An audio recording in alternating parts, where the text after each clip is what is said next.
Today, I want to talk about a project that has taken us a couple of years, but it's a project that I am really proud of, and it's a project that I really love. It's in a municipality that I've done quite a bit of work in, and it involves a smaller piece of property. It's really an infill, and it's not normally a project that we would still do nowadays because it's small for us. But I want to talk about it because we were able to do some really neat things that really changed the dynamic of the property. So years ago, I had bought this piece of property and I just kept it in inventory and I knew it was there. And I think it's an acre or two. I don't think it's two, maybe it's 1.5 acres. But it's inside the city. It's a great location, high walkability score. You can walk to all the services, you can walk to all the schools. It's great for kids, has a park nearby, all of that. And it's in a great market. This town is growing. It's very affordable. It's a bedroom community to a city, and it has a high quality of livability in life. We're in this market, and this market has a really amazing pizza place, and I like pizza. I eat a lot of pizza, and I got to know these people there that worked in the pizza place. And I got to know this one lady in particular because she was super nice, and she always had her kids around, and they were coming around and talking, and I got to know her kids a little bit. But she worked there and she was a single mom. And so we had this piece of property. It was zoned low density, which means big lot size. So the lots were over 10,000 square feet.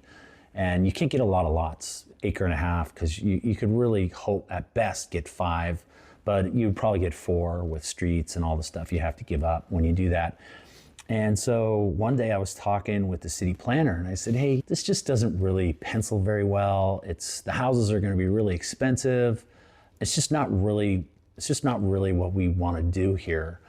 Are there any alternatives? Is there anything else I should be looking at? Because I really don't want to sit on this any longer. I've owned it for a really long time. We don't owe anything on it, but still, it's not what we do. And she said, we just came up with a code. The state came up with a code and they call it cottage housing. And so what that is, it's tiny homes. And this was years ago, so it was really like in the beginning of the tiny homes, like you hadn't seen them everywhere. There weren't ADUs or any of that yet, but it was a tiny home lot and a tiny home process. And so I talked to her and I said, oh, really, what's that about? Where's the code? So she said, we're working on adopting the code now, but I'll give you the working draft of it. And if you're interested, then we'll work out how you can put in for this project. And so I took a look at the code. I had a planner take a look at the code, and he said, hey, I think we can get this done. I think we could get 12 lots. I said, really? Well, 12 lots will really change the dynamic of this property, and it really changes who the buyer can be. So now we can go all the way down to first-time home buyer, and we can go to retiree, and it's something they can afford, and it's something that we can build, and it's something we can still do well on, and it supports this community. And so we went for it. We followed the code, we put in for it, and we got it. We got 12 tiny home lots. And the great thing about it is that this person in the pizza place that I really like to go through, actually, every time we were in town, we had to stop there. We always went at lunchtime so we could eat there. But it made it so that this single mom with 2 boys could buy a house in the tiny lot commission. And the subdivision was also inside the USDA guidelines, which meant it was zero down for her.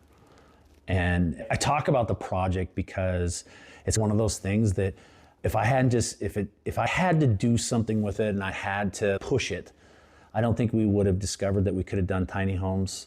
I also don't think that we would have thought to look at other options like that. But it turned out to be a better project than the bigger lots with the bigger houses. I think we did as well or a little bit better, but we also provided a much better service to everybody else, and it really made us feel good. So we had retirees that were on a fixed income that bought that, and then we had a couple single moms that bought it, or a couple single parents. I think there was a man that was single too with his kids, and it just made it so that they could have a house that didn't have a common wall and they weren't stuck in an apartment. So I think the moral of the story, or the reason why I brought that story up, is that what you think you have to do with a project or one way to get there isn't the only way. And sometimes you can, just by asking questions, you can get a better product, do better on the deal, and help people out. Yeah, it was a great story. It's a great project. Yeah.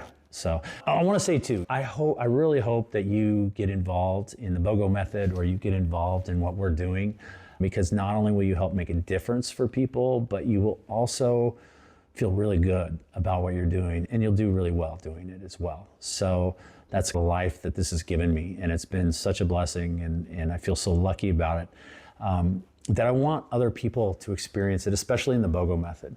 The BOGO method, you're gonna make really good money in it, and that's just a byproduct of it. What you're really gonna do is you're gonna get so much out of it. And I think I've been talking about that a lot, but I truly believe it. Like, it's going to change the way you think. It's gonna change the way you feel.